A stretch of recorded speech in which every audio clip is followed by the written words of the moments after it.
नमस्कार दोस्तों, स्वागत है आपका जीके विद सर में। मैं आपका दोस्त जितेंद्र पवार स्वागत करता हूं आपका इस ऑनलाइन प्लेटफॉर्म में। अपन बात कर रहे थे चौहानों के इतिहास की। चौहानों के इतिहास पढ़ रहे थे अपन। तो सबसे पहले तो सभी को गुड मॉर्निंग, जय श्री कृष्णा, राधे राधे, सत श्री अकाल, जय श्री राम। तो हम बात कर रहे थे चौहानों का इतिहास।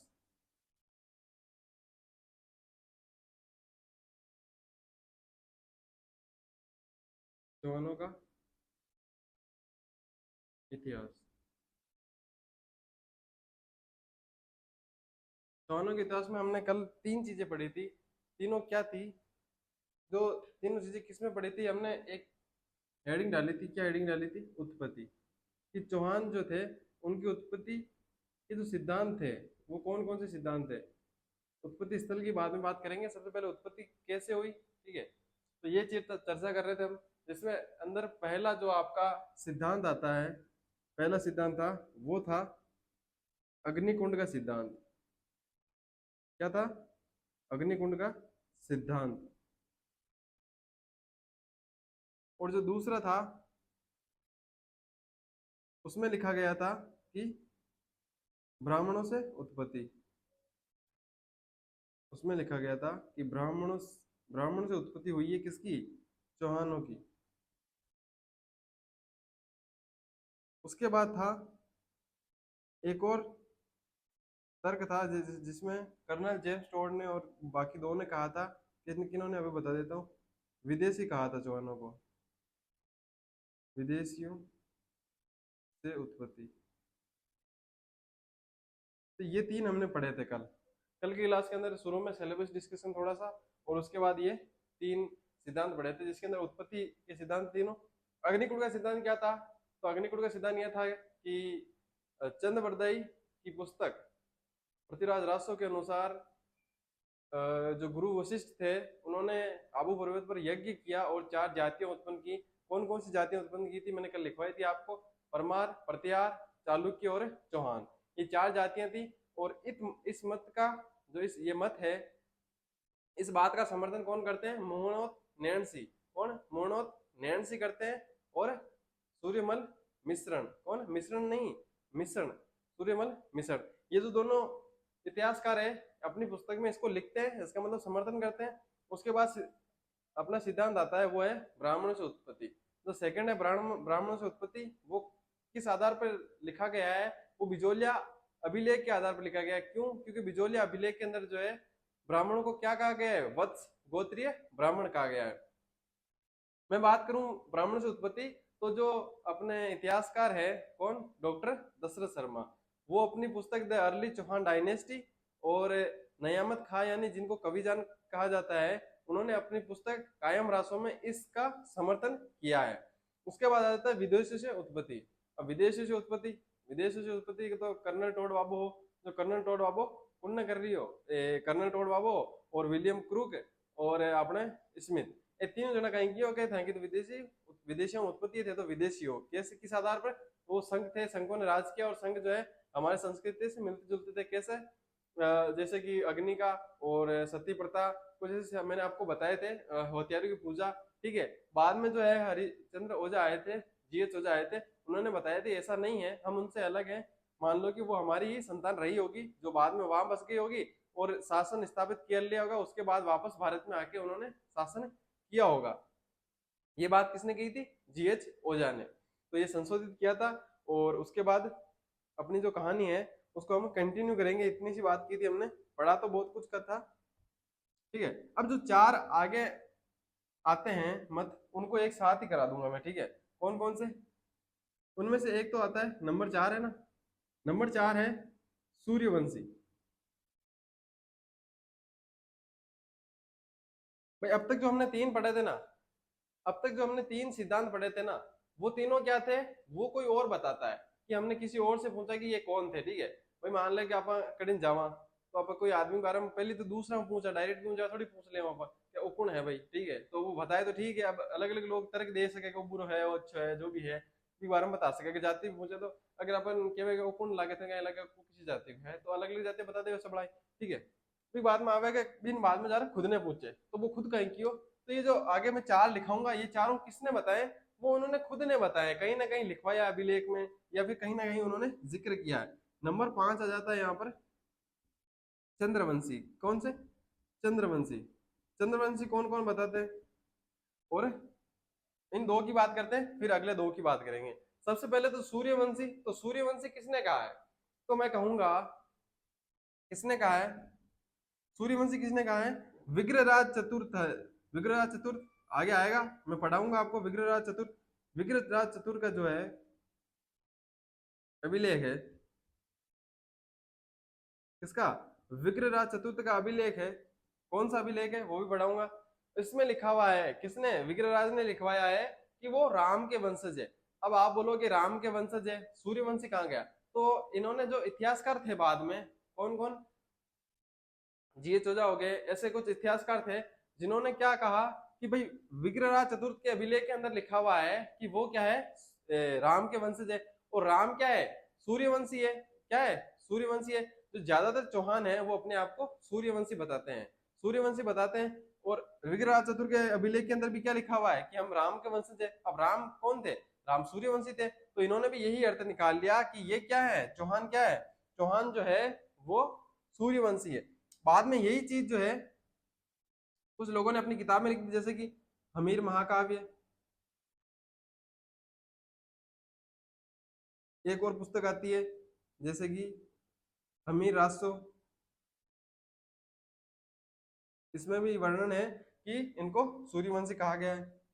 और उसके बाद जो है एक पुस्तक और है, कान कानड़ दे प्रबंध, ये भी एक पुस्तक है। उसके बाद इतिहासकार जो है अपने जीएच ओझा, वो भी इनको क्या बताते हैं? जीएच ओझा है वो इनको क्या बताते हैं? सूर्यवंशी बताते हैं। ये तो बात हो गई इनकी सूर्यवंशियों की, ठीक है। उसके बाद आ जाते हैं अपने चंद्रवंशी। भाई चंद्रवंशी किस किसने कहा है? चंद्रवंशी किस किसने कहा? तो मैं कहूं कि एक अभिलेख आता है, विग्रहराज का ही है। कौन सा अभिलेख है? हास्य अभिलेख। कौन सा अभिलेख? हास्य अभिलेख है। हास्य अभिलेख जो है उसके अंदर जो है लिखवाते हैं, कौन लिखवाते हैं? विग्रहराज लिखवाते हैं कि वो क्या है? विग्रहराज नहीं है, आगे एक राजा है उसने लिखवाया है। क्या लिखा है हास्य अभिलेख में? क्या लिखा है कि चंद्रवंशी है। कौन चंद्रवंशी है? अपने चौहान। कौन है? चौहान है। चौहान को इतिहास के अंदर चंद्रवंशी कौन है? मतलब कि चौहान जो है वो चंद्रवंशी है। ये किस अभिलेख में हमको देखने को मिलता है? वो है हास्य अभिलेख। कौन सा अभिलेख है? हास्य अभिलेख। उसके बाद नंबर 6 जो आ जाता है, नंबर 6, नंबर 6 क्या आता है? वो नंबर 6 में लिख रखा है कि इंद्र के वंशज। क्या है? इंद्र के वंशज। इंद्र के वंशज। अब इंद्र के वंशज किसने कहा है? तो मैं कहूं कि इनका एक राजा हुआ था। कौन हुआ था वो राजा? इनका राजा हुआ था एक रायपाल। कौन था? रायपाल। अब इनका रायपाल एक राजा हुआ था बीच में चौहानों का, उसने क्या कहा? कहाँ का था रायपाल का? सेवाड़ी अभिलेख। रायपाल कहाँ का शासक था? सेवाड़ी। सेवाड़ी कहाँ पड़ता है? पाली में। कहाँ है सेवाड़ी? पाली में है। तो ये एक अभिलेख लगवाया उसने, कहाँ पर? राय सेवाड़ी में लगाया, जो कि पाली में है, इसलिए इसको कहा क्या कहा जाता है? रायपाल का सेवाड़ी अभिलेख। रायपाल का सेवाड़ी अभिलेख। तो इसके अंदर क्या लिखा हुआ है कि ये क्या है? इन्होंने अपने आप को क्या बताया है? इंद्र का वंशज, इंद्र के वंशज बताया है। किसने? रायपाल का सेवाड़ी अभिलेख है। इसके अंदर रायपाल ने जब अभिलेख लिखवाया तो उन्होंने अपने आप को इंद्र के वंशज बताया है। तो ये 3 है। इसके बाद हम लिखेंगे 7वां, जो कि आगे लिखेंगे। इसको लिख लो पहले, सबसे पहले हेडिंग डालो सूर्यवंशी। और एक यहाँ पे एक और आ जाता है इनके, इसके अंदर ही, ठीक है। मैं बता देता हूँ आपको, एक और है। कौन है? एक और अभिलेख है। इसके अलावा भी एक और अभिलेख है। कौन सा अभिलेख? आबू का अचलेश्वर अभिलेख। ये भी इसको क्या इनको क्या बोलते हैं? इनको चंद्रवंशी बोलते हैं। आबू पर्वत पर कौन सा एक अचलेश्वर महादेव जी का मंदिर है, ठीक है। उस मंदिर में जो है लगा हुआ है अभिलेख, उसमें भी लिखा हुआ है कि ये चंद्रवंशी है, ठीक है। ये कहीं छूट ना जाए पॉइंट, मतलब इतना महत्वपूर्ण है नहीं, लेकिन फिर भी ठीक है लिखवा दिया। कई बार हो सकता है कि पूछ ले, इसलिए लिखवा दिया है। आबू का आबू पर्वत पर है, अचलेश्वर महादेव जी का मंदिर है, ठीक है। तो वहां पे लगा हुआ है ये अभिलेख, इसलिए इसको क्या बोलते हैं, आबू का अचलेश्वर अभिलेख। इसके अंदर भी लिखा हुआ है कि ये क्या है, चंद्रवंशी है। सूर्यवंशी हेडिंग डाली, तो ये जैसे लिखा हुआ है ना, सेम टू सेम वैसे लिख लो।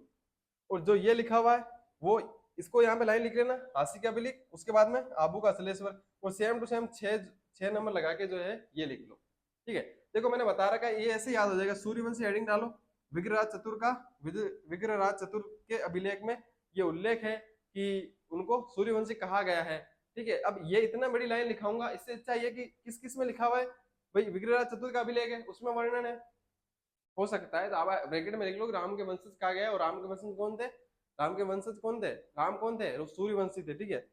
अब देखो हमीर, हमीर महाकाव्य में भी जो ये चीज थी, हमीर महाकाव्य जिसने भी लिखा, और मैं तो बता दूंगा मैं किसने लिखा है।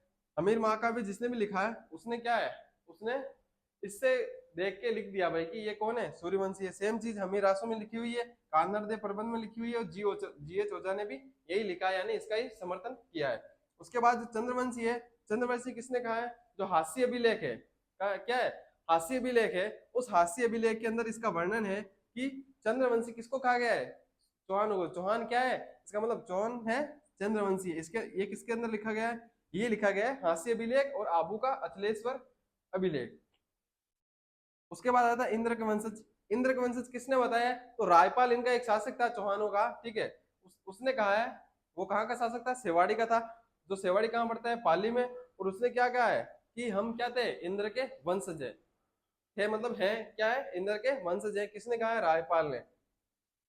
इतनी चीजें क्लियर हो गई है, तो ये लिख लो सबसे पहले, चौथा, पांचवा और छठा। उसके बाद सातवां लिखाता हूं मैं,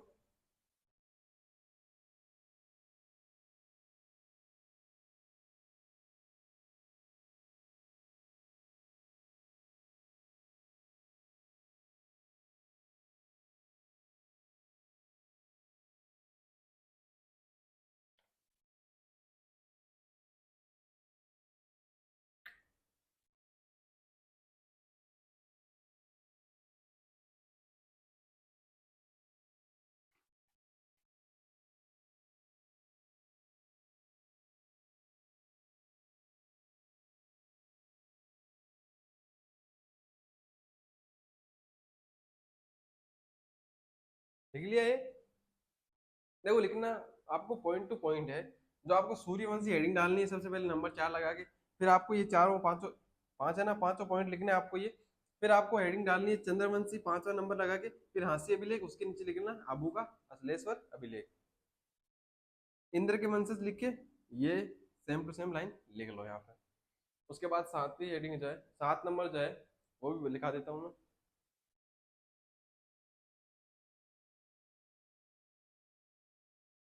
लिख लो।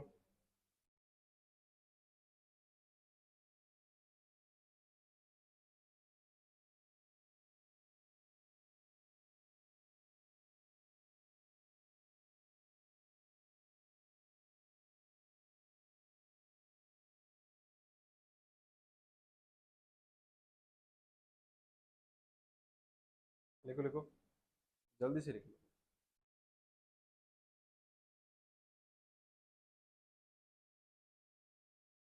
लिख लिया होगा मेरे हिसाब से तो, है ना।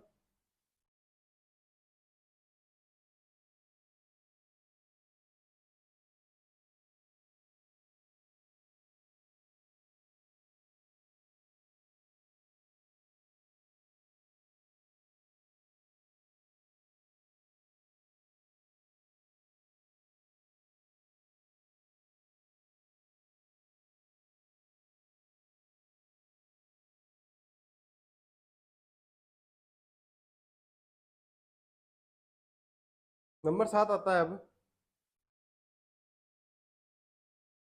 7 नंबर पर आता है अपना, मालवों से उत्पत्ति।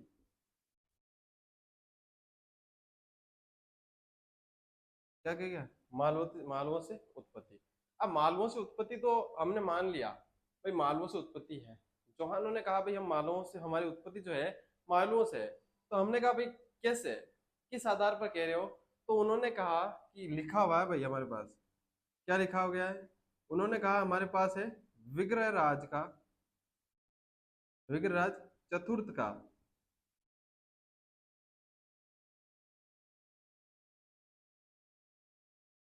अभिलेख। कौन सा अभिलेख है हमारे पास?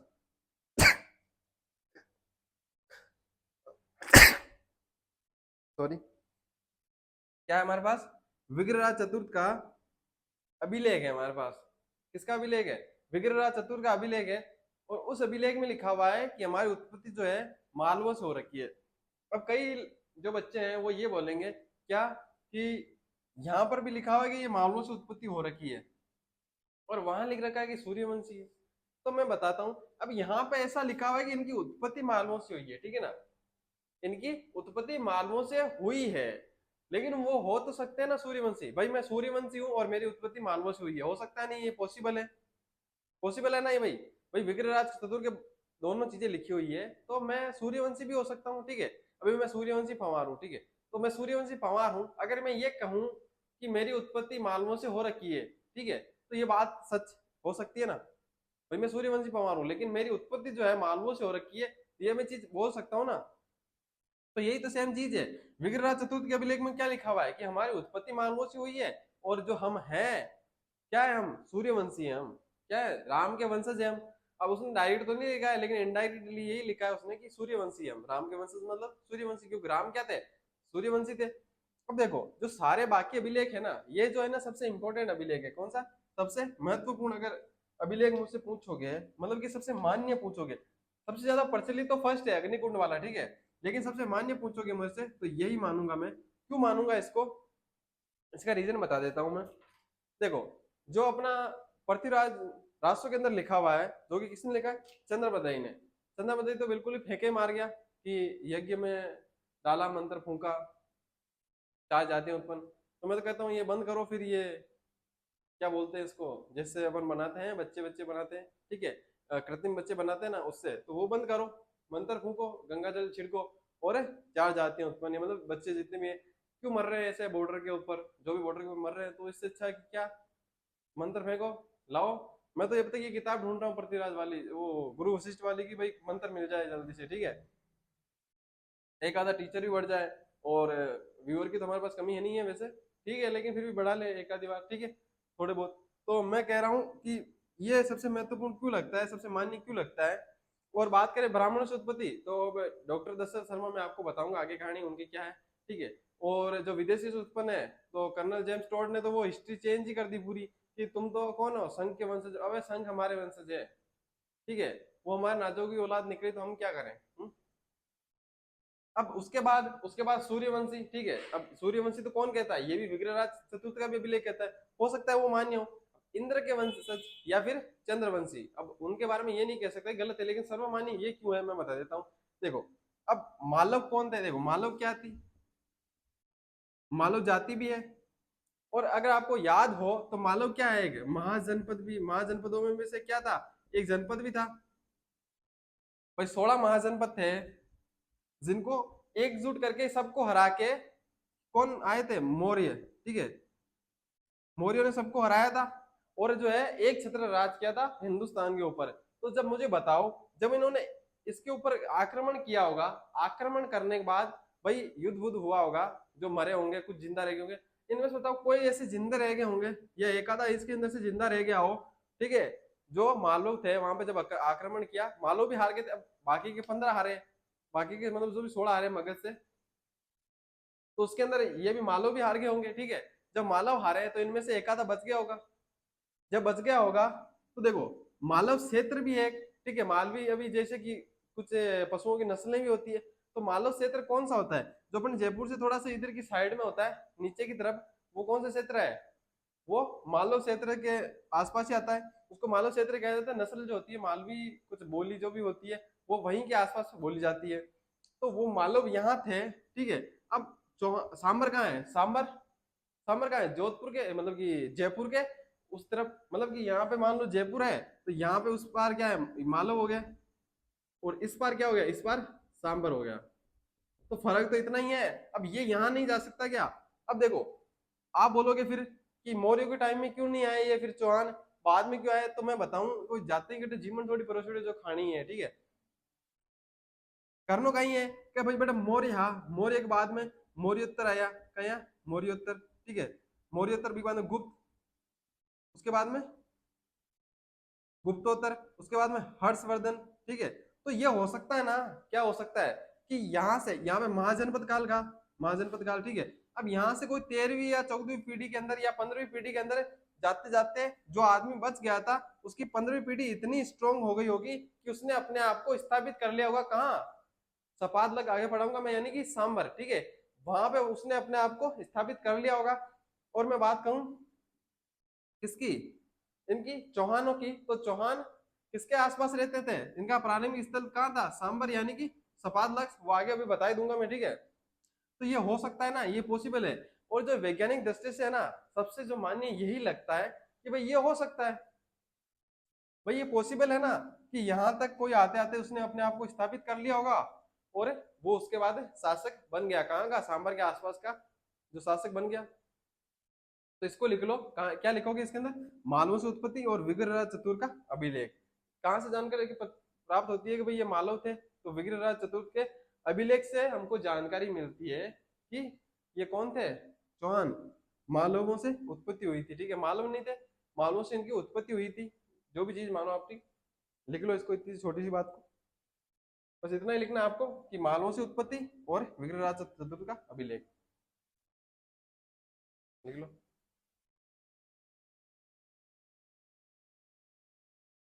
ये लिखना है, इधर इधर कुछ नहीं लिखना, ये तो सब समझाने के लिए था।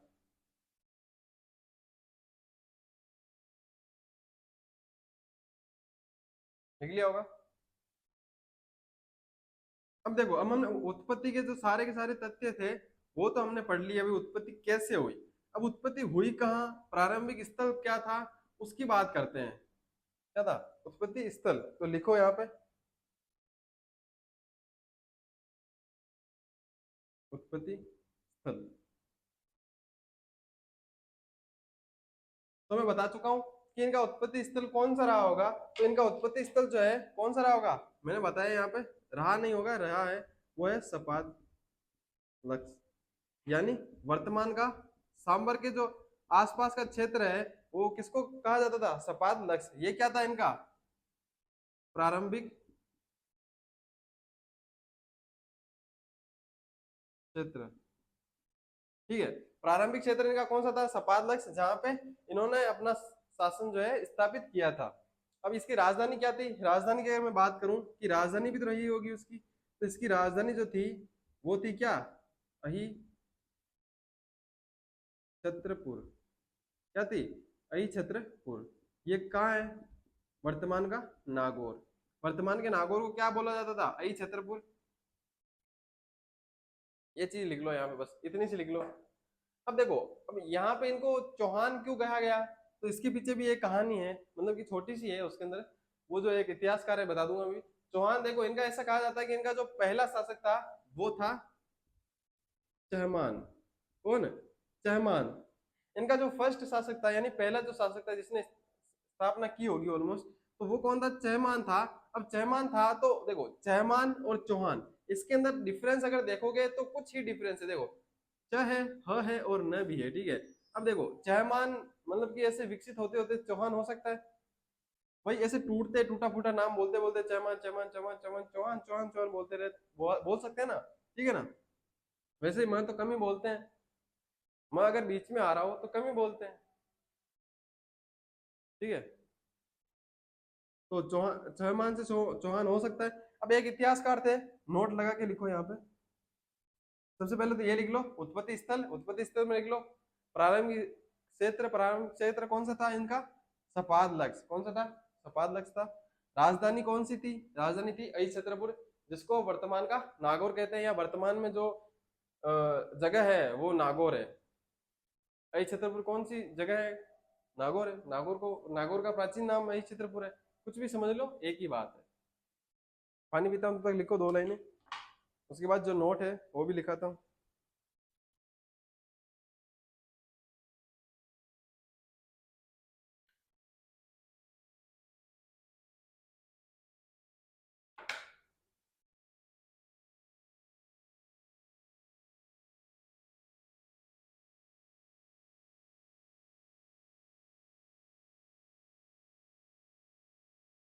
लिख लिया ये दोनों, इतनी सी चीजें लिखनी है। देखो उत्पत्ति स्थल और फिर ये 2 लाइनें लिखनी है। देखो नोट के अंदर लिखो, मैं लिखा देता हूँ आपको। देखो इतिहासकार, इतिहासकार रामकर्ण आसोपा। कौन? रामकर्ण आसोपा। इतिहासकार रामकर्ण आसोपा चौहानों को, चौहानों को सांबर के चारों ओर रहने के कारण, रहने के कारण चौहान बताते हैं। ठीक है, क्या है, जो इतिहासकार रामगढ़ आसोपा है, उनका ये मानना है भाई कि जो चौहान है ना, वो जो है सांबर के चारों तरफ रहते थे, इसीलिए उनको क्या कर दिया, चौहान कह दिया। भाई चारों दिशाओं में रहते थे, ठीक है, चारों ओर या चारों दिशाओं में एक ही है, चारों ओर रहने की वजह से उनको क्या कहा गया, चौहान क्या गया, कहा गया। ठीक है, चौहान कहा गया। किनको? चौहानों को। और किसको कहेंगे? चौहान, चौहान को कहेंगे। तो अब आपको और मेरे को लग रहा होगा कि फेंकी हुई बात है। अब फेंकी हुई तो है यार, लेकिन वो मतलब नाम तो आ ही सकता है, पूछ सकता है। ठीक है ना, एग्जामिनर का क्या है, वो पूछ लिया उसने, लिखा हुआ अगर नहीं रहा तो आप तो मेरी आके गुद्दी पकड़ोगे कि मास्टर तो लिखा ही होगा नहीं। तो मास्टर नहीं लिखे हो, तुम्हारी गलती रही, तो मैंने लिखा दिया भाई जो जिसने बोला है। ठीक है ना, ये एक ही चीज है। अब इसके बाद पढ़ेंगे जो इनकी शाखाएं, किनकी, चौहानों की शाखाएं। तो हेडिंग डालो, चौहानों की शाखाएं। ये तो लिख लिया होगा, इसको भी हटा देता हूँ।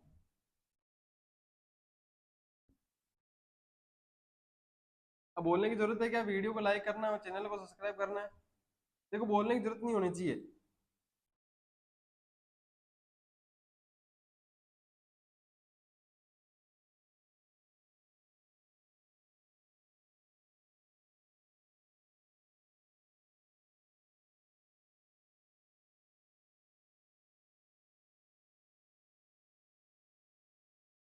क्या लिखोगे? चौहानों की शाखाएं, चौहानों की शाखाएं लिखो, हेडिंग डालो, चौहानों की शाखाएं।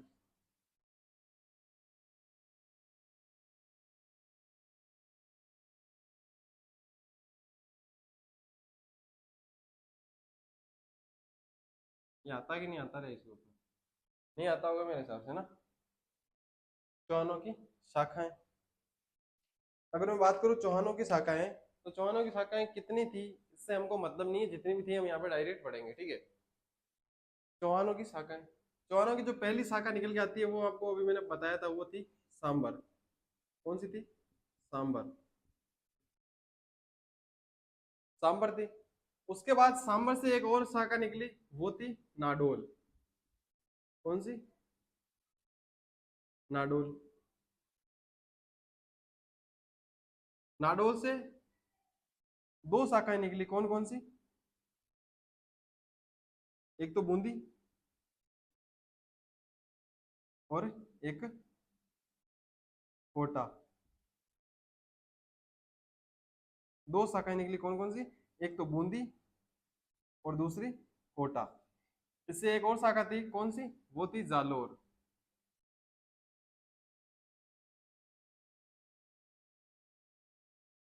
मैं अगर बात करूं जालोर से, जालोर से एक और शाखा निकली थी, वो थी सिरोही।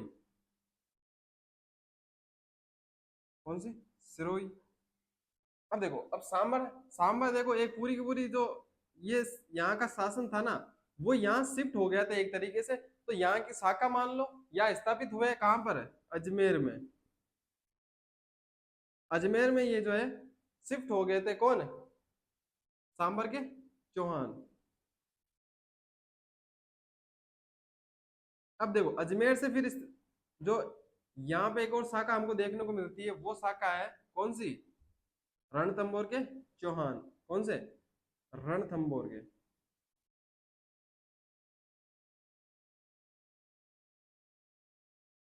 रणथंभौर के चौहान। ठीक है, तो तो ये अपन को मेनली जो शाखाएं हैं वो कितनी, 3 और 3 6 और 2 8, ये 8 शाखाएं हैं। इनके साथ साथ मैं एक नाम भी और भी लिखा देता हूँ आपको, क्या कि इनके जो संस्थापक है वो कौन कौन रहे हैं, और हो सकता है तो मैं सन भी लिखा दूं। देखो इसका जो आपको पता ही है कौन था, वासुदेव, ये तो सबको याद रहता है सबसे पहला, वासुदेव। इसका सांबर का संस्थापक कौन था, वासुदेव। उसके बाद नाडोल का लक्ष्मण सिंह, लक्ष्मण सिंह लिख लो, लक्ष्मण राम लिख लो, ठीक है, लक्ष्य सिंह लिख लो, देखो आएगा तो लक्ष्मण ही, ठीक है, कुछ भी लिखो भले, लक्ष्मण सिंह। उसके बाद जालोर, जालोर का था कीर्तिपाल, कौन, कीर्तिपाल। और सिरोही का संस्थापक था, यहां लिखता हूं नीचे में, लुम्बा देवड़ा, लुम्बा देवड़ा। अब बात करूं मैं बूंदी की, तो बूंदी का शासक कौन था, देवा, कौन था, देवा। उसके बाद उसके बाद आता है अपना कोटा का, तो कोटा का शासक, कोटा का संस्थापक, ऐसे लिख लो, ऐसे निशान लगा लो ताकि आपको पता रहे कि भाई ये इसका ही है, ठीक है, इधर उधर नहीं लिख रखा है हमने। कोटा का कौन था, कोटा का था माधो सिंह,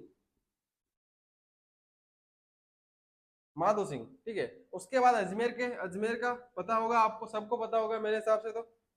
देखो जिसने अर्णोराज लिखा है ना वो गलत है, इसका था अजय राज। क्यों, क्योंकि बहुत सारे लोग अजय राज को और अर्णोराज को एक ही समझते हैं, जबकि ऐसा नहीं है, अजय राज अलग है, अर्णोराज अलग है, ठीक है। अजय राज पिता है किसका, अर्णोराज का, रणथंभौर का गोविंद राज, गोविंद राज। तो ये इनके संस्थापक है, किसके, जो चौहानों की शाखा है उनमें सांबर का संस्थापक कौन है, वासुदेव। वासुदेव ने स्थापना कब की थी, वो की थी 551 ईस्वी में, कब, 551 ईस्वी के अंदर की थी, ठीक है। और जो इनसे एक शाखा निकली थी लक्ष्मण सिंह, लक्ष्मण सिंह नाडोल गए थे 1950 के अंदर, और यहाँ पे स्थापना की थी इसकी 1950 नहीं सॉरी 900 960 के अंदर। अभी तो बोलते हैं 1960, भारत तो आजाद हो गया, ठीक है। यही बात है यहाँ पर 1131 में, 1181 यहाँ पे है, और यहाँ पे लिख लो इसको 1231 ईस्वी, लिखूं क्या, ईस्वी जरूरी है, लिख लो, ठीक है। अब यहाँ पे जो रण, इसकी तो स्थापना सबको और भी पता होगा 1113 ईस्वी। अब देखो यहाँ पे एक चीज आ जाती है कि यहाँ पे स्थापना नहीं है, एक तरह से स्थापित हुए हुए थे जो चौहान है सांबर में, लेकिन वहां से स्थापित मतलब कि यहाँ शिफ्ट हुए हैं एक तरह से, क्योंकि वो जो अंतिम शासक था, बता दूंगा कौन है, पढ़ाऊंगा तो अभी सब कुछ अभी बता दूंगा, तो लास्ट में क्या बताऊंगा, ठीक है। तो अभी जो उनका अंतिम शासक था वही यहाँ पे आगे, वो यहाँ पे शिफ्ट हो गए थे, तो स्थापना लिख लो या बसाया जो भी है वो लिख लो, ठीक है, 1113 में। फिर ये आए थे यहाँ पे 1694 में, ठीक है, 1694 में। और इनका था कुछ 1211 था राइट, है ना, 1211 ईस्वी में। इसका मैं आपको बता दूंगा, अभी फिक्स नहीं है मेरे को, अभी देखो गलत लिखाऊंगा, इससे अच्छा है कि आपको बता दूंगा मैं अगर याद आएगा तो, कोटा का, या फिर जब जब हम लिखाएंगे तब बता देंगे, ठीक है। गलत लिखाने से कोई मतलब नहीं है, अगर गलत लिखा दिया तो फिर जो आपकी मेहनत है और मेरी मेहनत, सबसे पहले तो मेरी मेहनत बेकार हो जाएगी, आपको इतना पढ़ा रहा हूँ, ठीक है। उसके बाद अगर मैंने गलत लिखा दिया कुछ भी तो मेहनत खराब हो सकती है, तो इससे अच्छा है कि इसको बाद में मैं बता दूंगा। तो ये चीज है ना, ये चीज लिख लो सबसे पहले तो, यहाँ पे जैसे मैंने बना रखा है ना, जैसे शाखा जिसकी बना रखी है वही उसकी शाखा लिखना, वरना क्या है थोड़ी गड़बड़ हो सकती है, ठीक है। ये इसकी है, ये जो डेट है ना ये देवा की है, देव सिंह भी बोलते हैं इसको, देवा सिंह भी बोलते हैं कुछ ऐसा, इसलिए मैंने सिर्फ देवा लिखा है, ठीक है, इसलिए देवा लिखा है। ये लिख लो, ये सब लिख लो जल्दी से।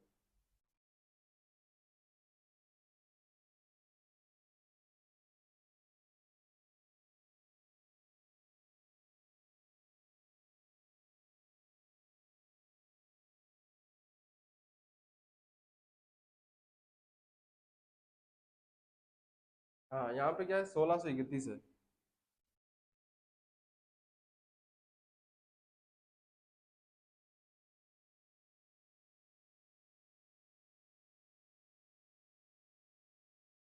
ये है, यहाँ पे भी थोड़ा सा 31 हो गए थे, जो कि 11 है यहाँ पे, ठीक है। ये बस यही करेक्शन करना था, एक तो ये, इसकी तो मैंने बताई नहीं थी गलत, ठीक है।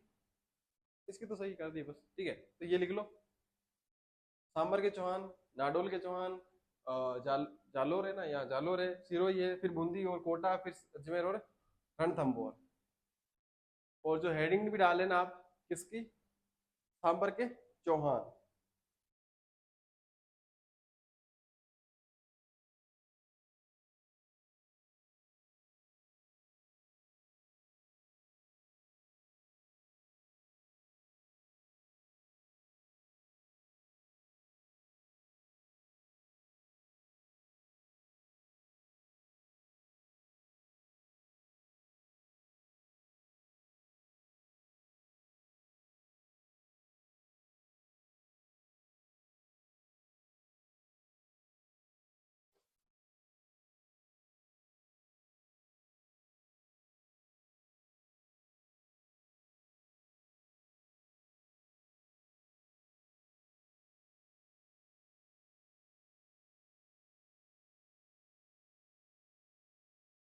लिख लिया होगा, तो हेडिंग भी डाल लो।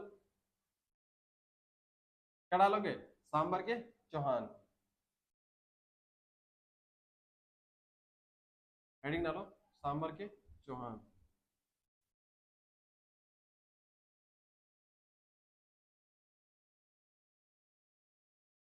सांबर के चौहान हेडिंग डालो, और उसके अंदर सबसे पहले राजा कौन सा है आपको पता है, जिसने स्थापना की, वही तो आएगा। किसने, लिखो, देखिए मैं देखता हूँ क्या लिखते हो आप। देखो, हेडिंग डालो, सांबर के चौहान,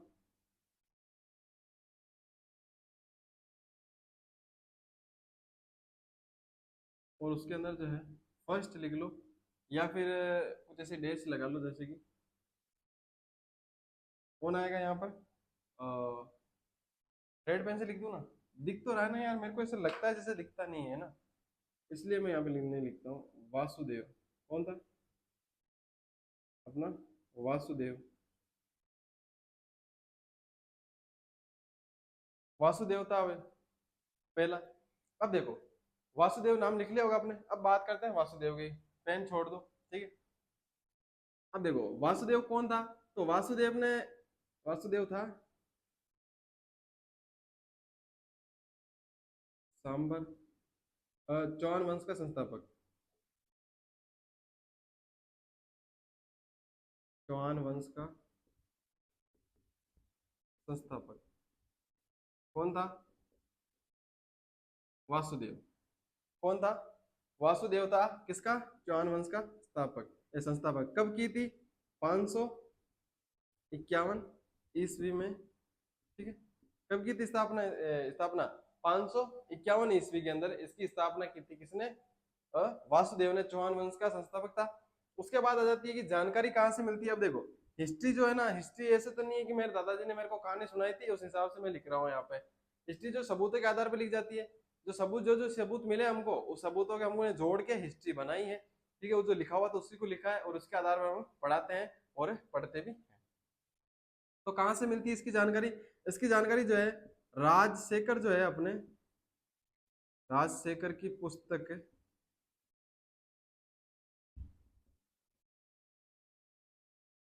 प्रबंध कोश से इसकी जानकारी मिलती है।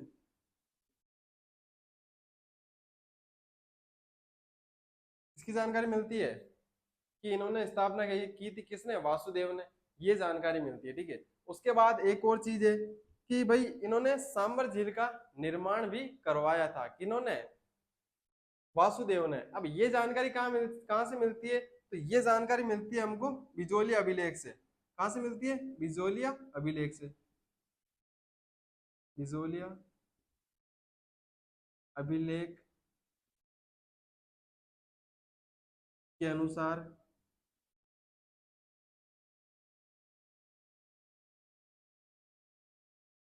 वासुदेव ने सांबर झील का निर्माण करवाया था। तो ये चीज है, इसके बारे में ये जानकारी मिलती है हमको। क्या मिलती है? सबसे पहले तो देखो, लिखना अब है, मैं बोलूंगा तब, ठीक है। वासुदेव, वासुदेव कौन था? चौहान वंश का संस्थापक। कब स्थापना की इसने? 551 ईस्वी के अंदर। जानकारी कहां से मिलती है ये कि इसने स्थापना की, कब की? तो राजशेखर की पुस्तक है, कौन सी? प्रबंध कोश है, उससे हमको ये जानकारी मिलती है कि चौहान वंश की जो संस्थापक था वो कौन था? अपना वासुदेव था, और 551 ईस्वी में की थी स्थापना। उसके बाद जो है बिजोली अभिलेख के अंदर ये लिखा हुआ है कि जो सांबर झील है उसका निर्माण किसने करवाया था? वासुदेव ने करवाया था। ये चीज किसमें लिखी हुई है? बिजोली अभिलेख में लिखी हुई है, ठीक है। तो हेडिंग डाली वासुदेव, उसके आगे लिख लो यहाँ पे जो एटीजी लिखा हुआ है, क्या लिखा हुआ है कि चौहान वंश का संस्थापक। उसके बाद लिखा है 551 ईस्वी में की थी। यहाँ तक लिख लो ये दो लाइनें, उसके बाद मैं लिखा देता हूँ ये वाली।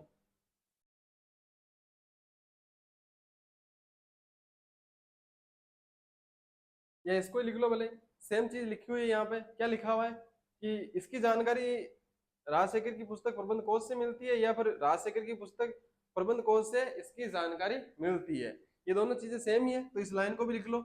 और बिजली अभिलेख के अनुसार वासुदेव ने सांबर झील का निर्माण करवाया था, ये चीज भी लिख लो।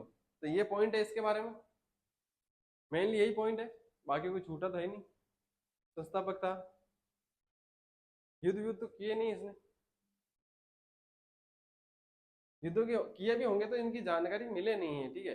जो मैंने बताया है कि भाई कहानियों के आधार पर हम नहीं पढ़ रहे हैं, जो सबूत मिले हैं ना, जो सबूत मिले हैं हमको, उन सबूतों के आधार पर हम हिस्ट्री पढ़ रहे हैं। लिख लो जल्दी से,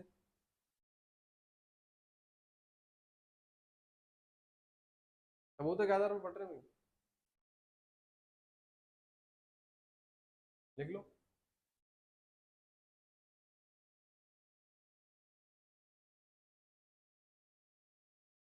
अब किसी बच्चे का कमेंट आया कि 3D एनिमेशन से पढ़ाओ, नहीं कुछ ऐसा था मैथ के अंदर, हाँ त्रिकोणमिति पढ़ाओ, ट्रिग्नोमेट्री, ठीक है। अभी पिछली क्लास में हिस्ट्री के अंदर, तो मैं उससे ये कहूंगा भाई कि हिस्ट्री की क्लास चल रही है, इसके अंदर ट्रिग्नोमेट्री, हाँ हो सकता है कि मैथ की क्लास नहीं लग रही है, उसने इसलिए कमेंट किया होगा।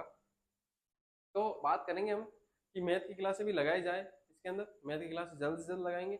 बस आपका सपोर्ट चाहिए हमको। आपका सपोर्ट चाहिए कैसे? कि सब्सक्राइब करो, लाइक करो, और ज़्यादा से ज़्यादा शेयर करो इसको, तब जाके हमारे जो है 10 के होंगे। फिर जब 10 के होंगे तब जाके डिजिटल बोर्ड आएगा, और फिर मैथ के भी टीचर आ जाएंगे, मैथ के आ जाएंगे, जो आप बोलोगे उसके टीचर आ जाएंगे उसके बाद। अभी इतने सारे टीचर लाना, वो आप समझ सकते हो, आप खुद समझ सकते हो कि पॉसिबल है नहीं, ठीक है। इसलिए मैं भी हिस्ट्री पढ़ा रहा हूँ। देखो मेनली सब्जेक्ट हिस्ट्री रहेगा मेरा, उसके बाद हो सकता है कि मैं थर्ड सब्जेक्ट कोई भी लूँ, तो वो एक अतिरिक्त होगा, एक्स्ट्रा, वो है ना, एक्स्ट्रा ऑर्डिनरी चीज़ें उसमें नहीं पढ़ा पाऊंगा, जैसे कि इसके अंदर हिस्ट्री में पढ़ा रहा हूँ या फिर रीजनिंग में पढ़ाई थी। मेनली सब्जेक्ट दो ही है। उसके अलावा जैसे कि सर पढ़ा रहे हैं आपके, एस आर सर पॉलिटी पढ़ा रहे हैं, ज्योग्राफी पढ़ा रहे हैं, वो उनकी जैसे खत्म होगी उन दोनों में से वो एक और पढ़ा देंगे, ठीक। और अगर आप जल्दी करवा देते हो हमारे 10 के तो ठीक है, उसके बाद तो टीचर ही टीचर है बस। समझ रहे हो ना आप? लिख लिया होगा। इसके बाद बात करते हैं अगले राजा की। तो अगला जो राजा आता है शासक हमको देखने को मिलता है, तो वो है अपना कौन?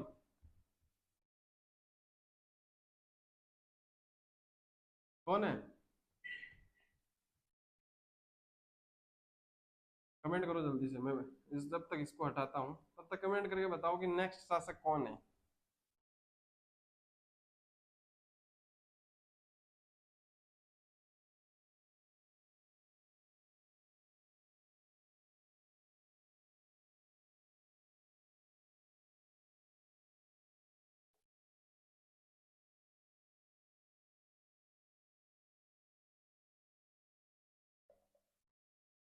जो अगला शासक है वो है दुर्लभ राज। कौन है? दुर्लभ राज है। ब्लैक मार्कर, अच्छा ठीक है, ठीक है। जो नेक्स्ट शासक है दूसरा है, वो कौन है? दुर्लभ राज है। कौन है? दुर्लभ राज।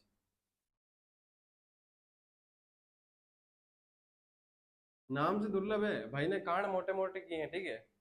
मतलब जैसे वासुदेव के हमारे जानकारी मिलती नहीं है युद्धों की, लेकिन भाई ने साथ दिया है, मतलब कि लड़ा है युद्ध। कौन सा युद्ध लड़ा है? तो तो दुर्लभ राज के बारे में हमको क्या जानकारी मिलती है?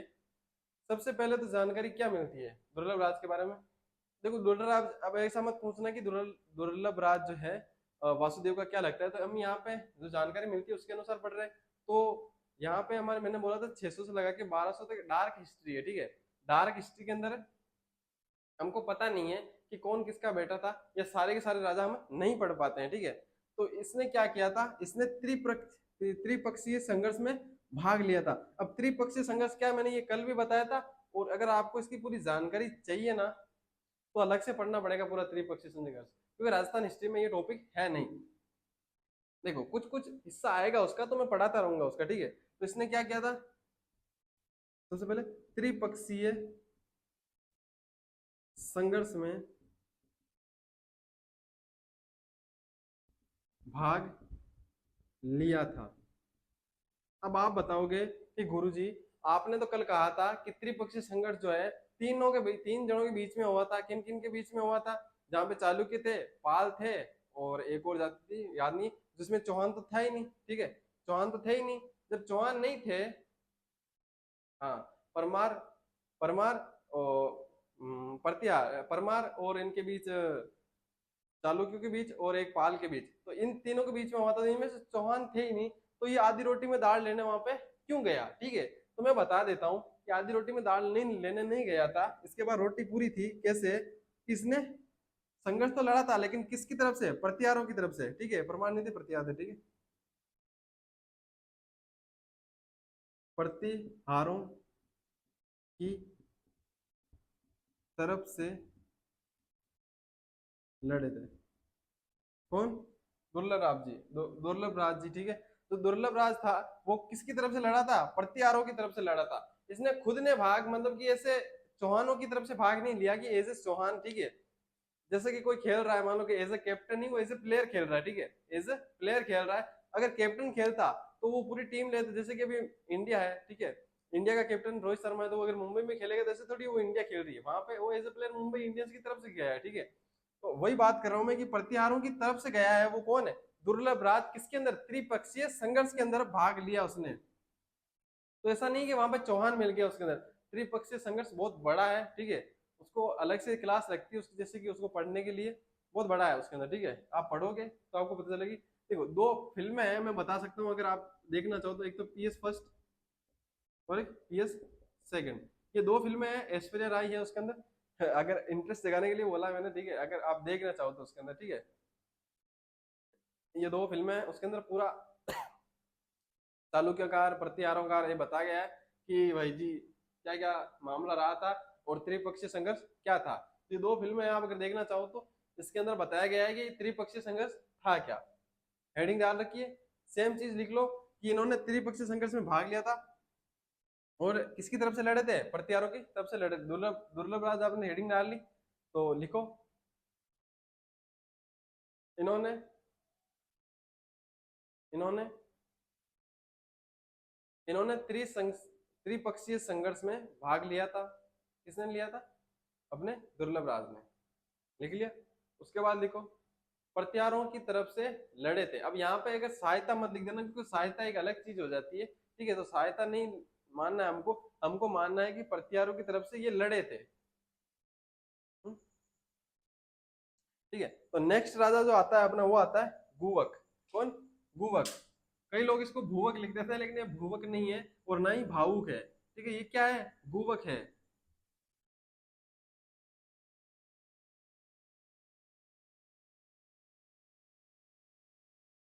कौन सा राजा ये? गुवक है। गुवक राजा है। तीसरे नंबर पे आता है, थर्ड नंबर, गुवक। अब इसकी क्या खासियत थी?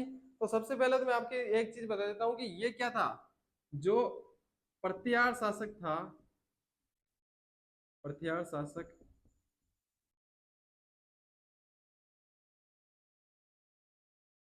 प्रतिहार शासक नागभट्ट द्वितीय, नागभट्ट सेकंड था, ठीक है। प्रतिहार शासक नागभट्ट सेकंड का सामंत था। कौन? अपना गुवक। जो गुवक था प्रतिहार शासक नागभट्ट द्वितीय का सामंत था। अब जिसको सामंत नहीं पता है भाई, वो बता दो सबसे पहले तो सामंत किस किस को पता है सामंत। देखो घबराने की बात नहीं है, फर्स्ट टाइम पढ़ रहे तो सामंत नहीं पता होता है। हो सकता है आप साइंस बैकग्राउंड से रहा हो या फिर अगर आप हिस्ट्री बैकग्राउंड से आर्ट्स से भी रहे तो आपने ध्यान नहीं दिया हो कि सामंत होता क्या है। ठीक है, मैं बता दूंगा कि सामंत क्या होता है। देखो ये मान लो कोई राज्य है, ठीक है, राज्य उस समय तो देश ही हो गया, ठीक है, राज्य और देश थी। उसके बाद में बात करूं, मान लो ये मेवाड़ है, मेवाड़ मान सकता हूँ मैं इसको, या मारवाड़ मान सकता हूँ।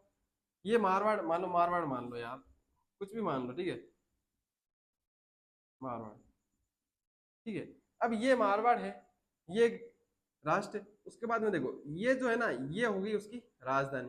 क्या है उसकी राजधानी, जिसको क्या बोला जाता था, खालसा, खालसा बोला था। अब यहाँ पे राज कौन करता था, यहाँ पे राज करता था अपना राजा। ये जो राजधानी थी, राजधानी पे राज कौन करता था, राजा। अब देखो, अब जब राज्य छोटा हो तब तो कोई बात नहीं है, राजा जो है उसको संभाल लेता है ठीक ठाक, श्रीलंका टाइप, ठीक है। लेकिन जब इंडिया टाइप हो तो इंडिया में क्या होना करना पड़ता है अपन को, भाई इतनी सारी जगह है, प्रधानमंत्री कहाँ कहाँ संभालेगा। तो यहाँ पे कुछ रियासतें, जिनको हम बोल सकते हैं रियासतें, ठिकाने, या फिर परगने, ये बनाए गए थे किस प्रकार से, कुछ कुछ किसी को बड़ा बना दिया, किसी को छोटा दे दिया, किसी को ऐसे कुछ इस प्रकार से दे दिया, किसी को थोड़ा ज्यादा ही बड़ा दे दिया, किसी को छोटा और दे दिया, किसी को छोटा दे दिया। अब ये जो ये जगह जो जिसको दी जाती थी, वो किसको दी जाती थी, भाई मामा मामा मामा मामा को बेटो है बिन दे दी, ठीक है। कोई बढ़िया सी राज्य दी कि अपन बिन दे दी, सामंत दी, बढ़िया सी आदमी, इसको जागीर भी कहा जाता था, ठीक है। जागीर लिख लो पहले, रियासत की जगह यहाँ पे जागीर, ठीक है, जागीर बेटर रहेगा रियासत की जगह। तो ये जो जगह है वो राजा अपने रिश्तेदारों को दे देता था, ठीक है। अब वो रिश्तेदारों को दे देता था तो ऐसा तो नहीं है कि जमीन महंगी होगी। बार मान लो कि हमारी यहाँ थां की जमीन है, ठीक है, थां की जमीन है, तो मान लो किराए पर दे दी, या किराए पे, वो एक तरह से किराए, क्योंकि वो टैक्स लेते थे, ठीक है, इनसे टैक्स लेते थे तो किराया हो गया एक तरह से, किराए पे दे दी तो जमीन उसकी थोड़ी हो गई, ठीक है, भाई जमीन उसकी थोड़ी हो गई। तो यहाँ पे जो है कौन राज करते थे, सामंत। कौन राज करते थे, सामंत। अब सामंत कौन थे, उसके रिश्तेदार। अब वो जिसको चाहे उसको दे सकता था। अब ये पूछेंगे कि ये जमीन किसकी होगी, तो वैसे तो सामंत की है जमीन, क्योंकि उसको दे रखी है, ठीक है। लेकिन ओरिजिनल में जब जब भी चाहे राजा सामंत को हटा भी सकता है और किसी नए को भी ला सकता है। ये चीज आगे हम देखेंगे कि इसने, इस राजा ने इस सामंत को हटा दिया, इसको ले आया, ठीक है। ये चीज आगे हम पढ़ेंगे। तो जो सामंत है वो क्या था, एक जैसे कि मान लो ये नागभट्ट द्वितीय है, ये यहाँ पे राज कर रहा है, और इसकी कोई भी ऐसी रियासत, जागीर या ठिकाना था या परगना था जिसका सामंत इसने बना रखा था, किसको, अपने भूवक को, ठीक है। तो ये समझ में आ गया होगा आपको कि भाई जो ये सामंत नाम की जो चीज है वो होती क्या है।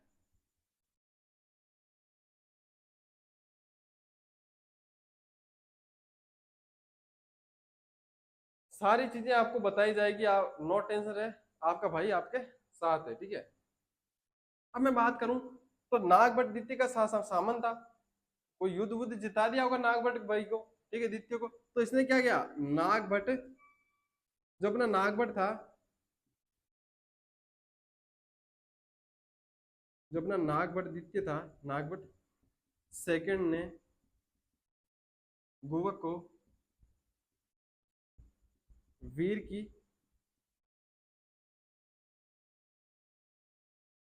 उपाधि दी। किसने, भाई युद्ध वुद्ध जिता दिया होगा, भाई तू तो वीर है भाई, किसने चढ़ा दिया इसको कि भाई तू तो वीर है, ठीक है, वीर है। अब जब नागभट्ट ने इसको वीर की उपाधि दे दी गोवक को, तो उसने तो बोला अपुनिज भगवान है, ठीक है, क्या है, अपुनिज भगवान है। जब अपुनिज भगवान है तो उसने कहा कि भाई मैं और सामंत अपन राज करेंगे, ठीक है, किस पे, पूरे मुंबई पे राज करेंगे। तो उसने बोला कि अपन बनेंगे स्वतंत्र राजा। तो ये बना फिर प्रथम स्वतंत्र, स्वतंत्र प्रथम स्वतंत्र चौहान शासक। प्रथम जो स्वतंत्र चौहान शासक है वो कौन था, वो गोवक। ये आ जाता है कई बार कि प्रथम स्वतंत्र चौहान शासक कौन था, ठीक है। ऐसा नहीं कि उसमें नाम लिखा हुआ का गोवक है, ऐसा भी हो सकता है इनमें से कोई नहीं, तीन देखे, ठीक है, और हो सकता है गोवक भी दे रखा हो, ठीक है। अब वहां पे भूवक दे दिया तो उसको मत सही कर देना प्लीज, भूवक मत लिख देना यहाँ पे, ठीक है, भूवक है वो, ठीक है, भूवक मत लिख देना। उसके बाद मैं बात करूं क्या, कि जब प्रथम स्वतंत्र चौहान शासक बना तो ऐसे ही थोड़ी बन गया ये है भाई। आप सो और सुबह उठ के आपके मान लो कि रूम में आप मान लो 10 जने रह रहे हो, ठीक है, रूम पे लेके सुबह उठो और उठते कह दो कि मैं आज से तुमका राजा हूँ, तुम्हारा राजा हूँ, तुम मेरे सब अंडर हो। भाई साहब गुदरे ऊपर ना के कूटेंगे, ठीक है ना। तो ऐसा नहीं हो सकता ना। तो क्या किया भाई ने, बनवाया मंदिर किसका, हर्ष राय का। हर्ष जो है शिव के अवतार माने जाते हैं, ठीक है। इसने किसका मंदिर बनाया, भूवक ने।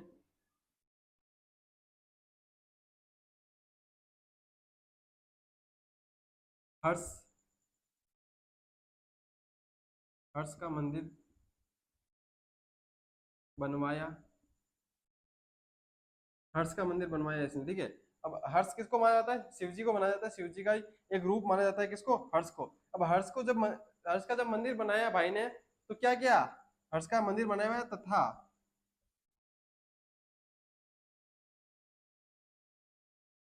हर्ष राय की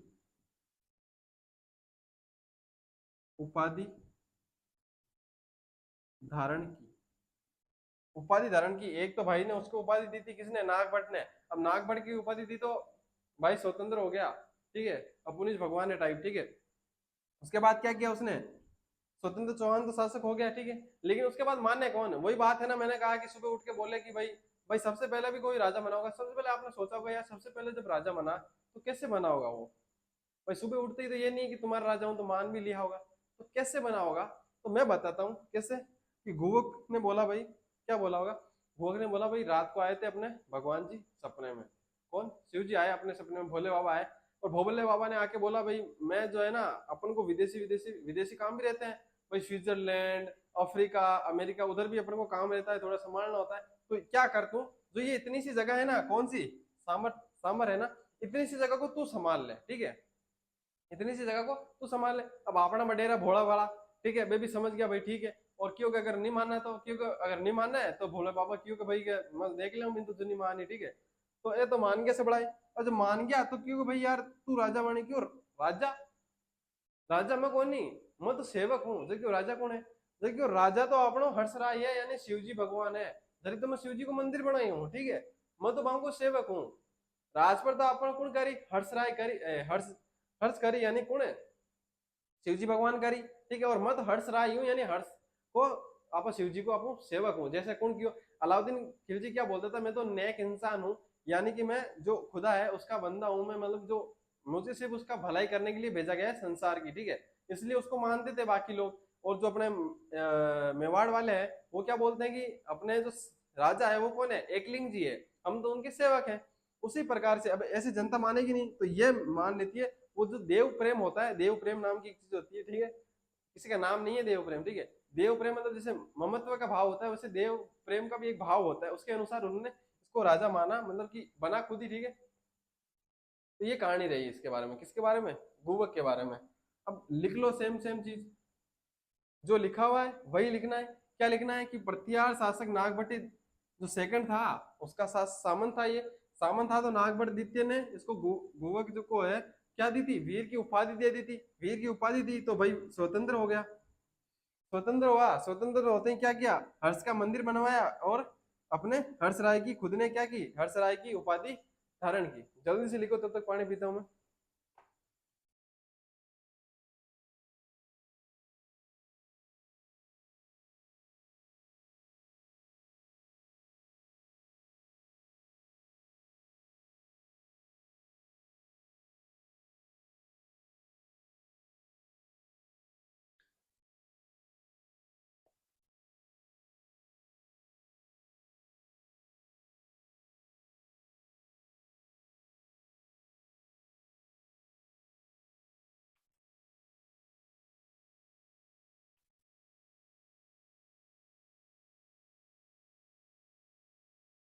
लिख लिया होगा।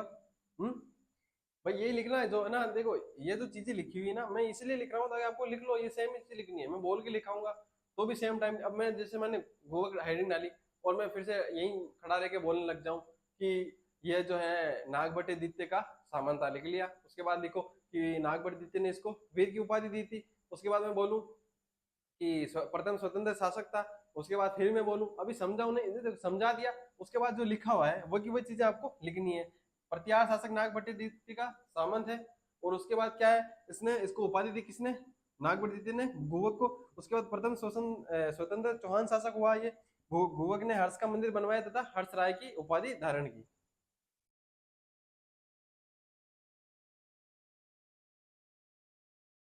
अगर कोई पूछ ले कि कहाँ बनवाया था तो ये भी लिख लो, कहाँ बनवाया था, गुवक ने हर्ष राय का हर्ष का मंदिर रेवासा सिक्कर में, ठीक है, रेवासा सिक्कर में, ठीक है। रेवासा सिक्कर जो जगह है, रेवासा जो जगह है वो सिक्कर में है, वहां पे बनवाया था, ठीक है, ये भी लिख लेना। नहीं, कल को मुझे पता है कि कमेंट करेंगे, अभी तो क्या है लाइव जाएगी नहीं क्लास, लेकिन जब रिकॉर्डेड क्लास जाएगी ना तो कमेंट करेंगे नीचे कि ये तो लिखाया ही नहीं, ये तो छोड़ दिया। क्या है कि कमियां ज्यादा दिखती है ना, इसीलिए बोल रहा हूँ। बस एक आधे होते हैं जो कमेंट करने के लिए होते हैं, ठीक है, कोई बात नहीं है। इसके बाद आता है अपना चंदन राज। अगला राजा जो है अपना है चंदन राज।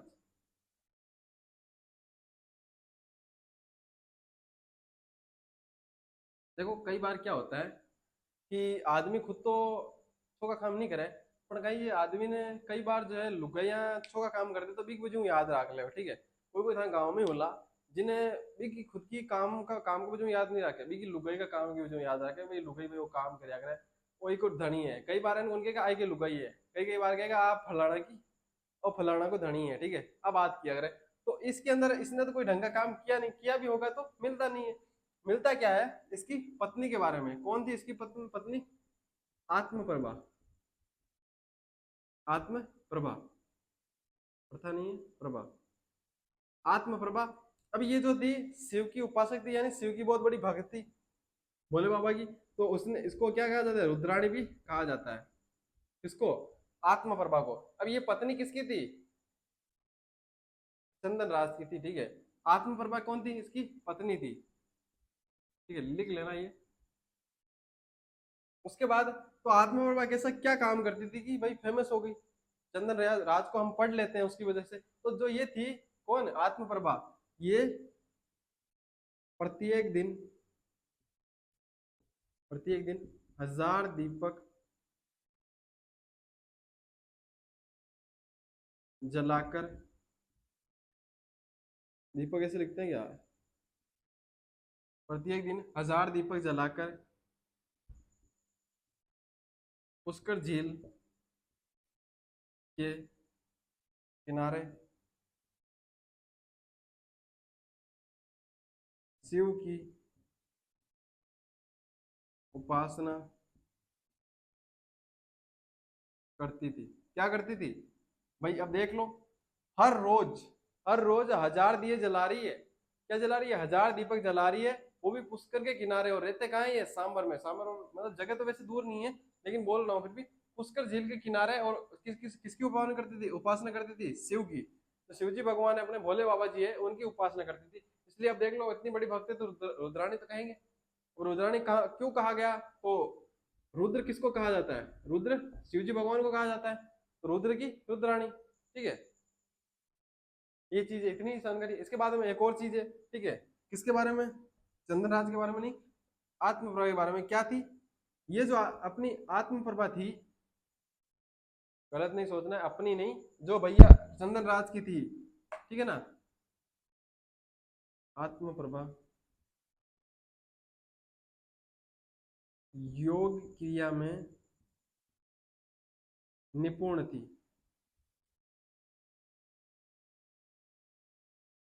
उस जमाने की शिल्पा शेट्टी थी, समझ रहे हो, उस जमाने की शिल्पा शेट्टी। अब शिल्पा शेट्टी क्यों बोला भाई, वही तो करती है एक तो बॉलीवुड में, मैंने तो उसको ही देखा है कि योग करते हुए, बाकी तो किसी को देखा नहीं है, यही है, ठीक है। तो ये लिख लो, समझाने में क्या है इसमें, देखो, आत्मप्रभा रुद्राणी किसकी पत्नी है, चंदन राज की।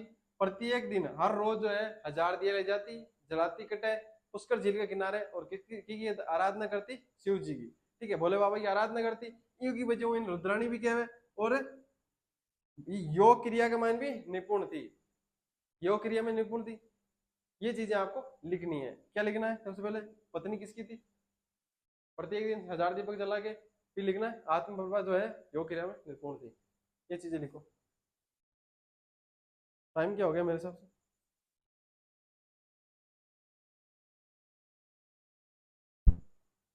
भाई साहब 5 मिनट ही बचे हैं, 5 मिनट एक्स्ट्रा हो गए हैं, बचे कहाँ है? 1 घंटे की क्लास होती है, 1:05 की हो चुकी है मेरे हिसाब से, है ना? जल्दी जल्दी लिख लो। इसके बाद कौन बचा है? इसके बाद तो यार बचे तो बहुत है। चंदन राज है, चंदन राज के बाद विग्रह राज आ जाएगा। लिखो जल्दी लिखो।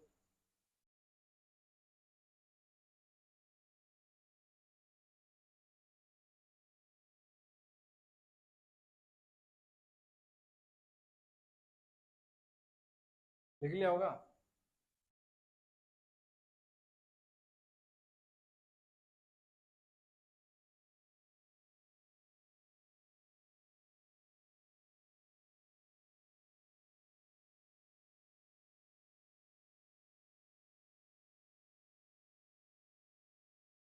तो नेक्स्ट राजा है विक्रम राज।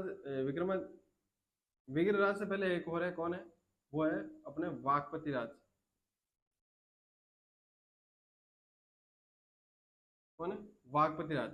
अब जो है वाकपति राज ने अपने शासन काल में क्या है, चौहान जो वंश है या जो सामर है उसके एरिया को बहुत ज्यादा बढ़ाया था। ठीक है, कैसे बढ़ाया था?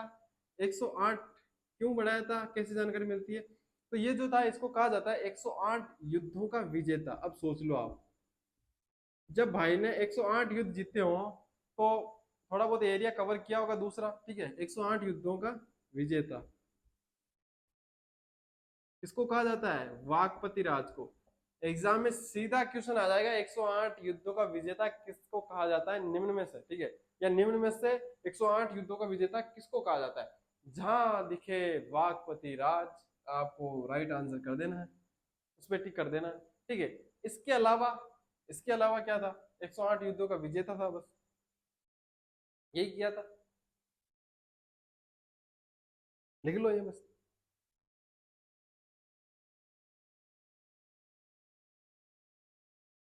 हाँ इतना ही लिखना है बस। एक और चीज लिख लो अगर लिखना चाहो तो। बाद में मैं सोचा बाद में बताता हूँ, यही यही लिख लो भले। इनके पुत्र, इनके पुत्र लक्ष्मण सिंह, लक्ष्मण सिंह 950 ईस्वी में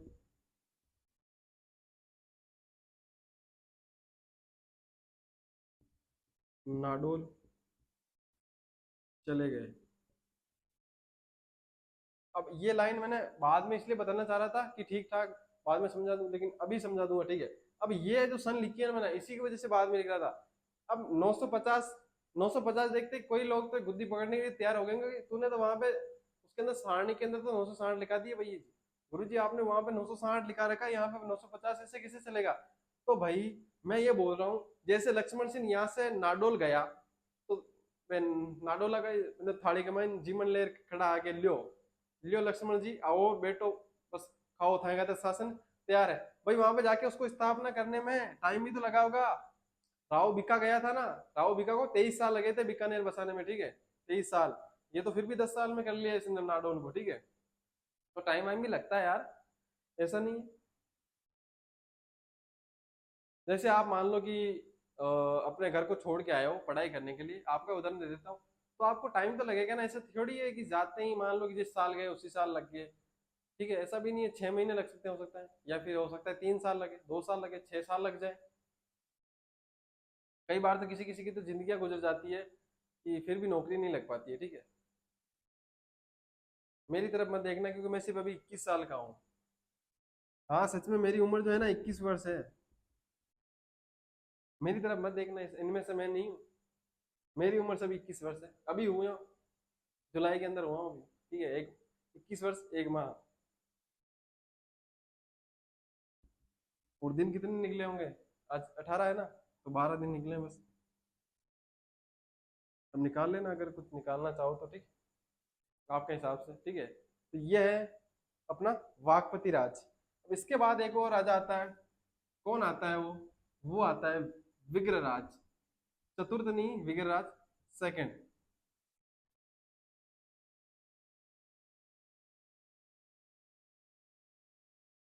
कौन है? अपना विग्रहराज।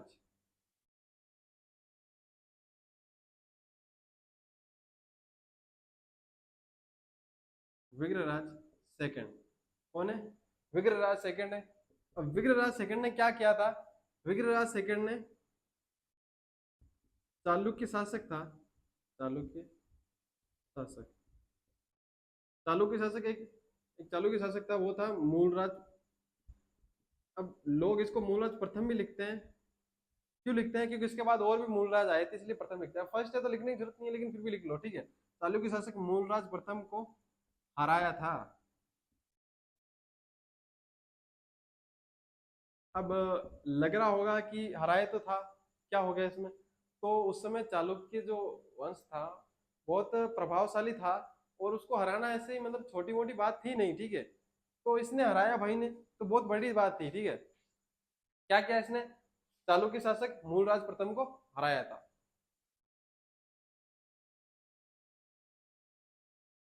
यही जानकारी मिलती है इसके बारे में तो बस।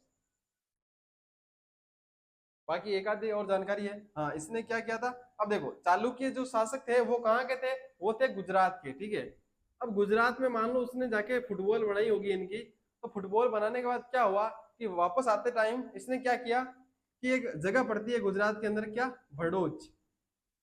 भड़ोच जो कि गुजरात में है। उसने आते आते सोचा कि मैं ऐसे चला गया तो कौन याद रखेगा, तो एक काम करते हैं, अपनी जो कुल देवी है, कौन? आशापुरा माता, भड़ोच गुजरात में अपनी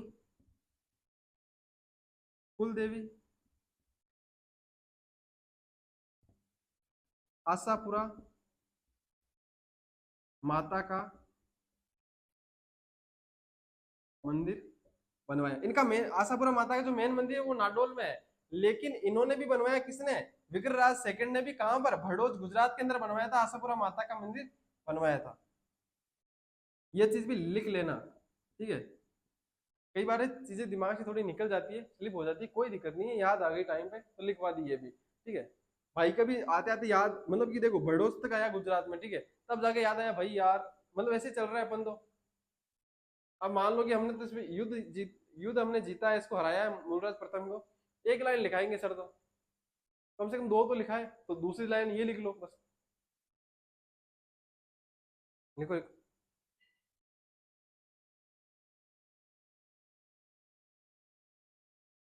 अब इसके बाद में कौन बचा है? सिर्फ गोविंदराज बचा है और फिर पृथ्वीराज बचा है, तो दो है छोटे से, मेरे हिसाब से पढ़ा दो तो सही रहे। ठीक है, फिर अगली क्लास में बताएंगे, पढ़ेंगे। तो मिलते हैं अगली क्लास में, तब तक के लिए टेक केयर।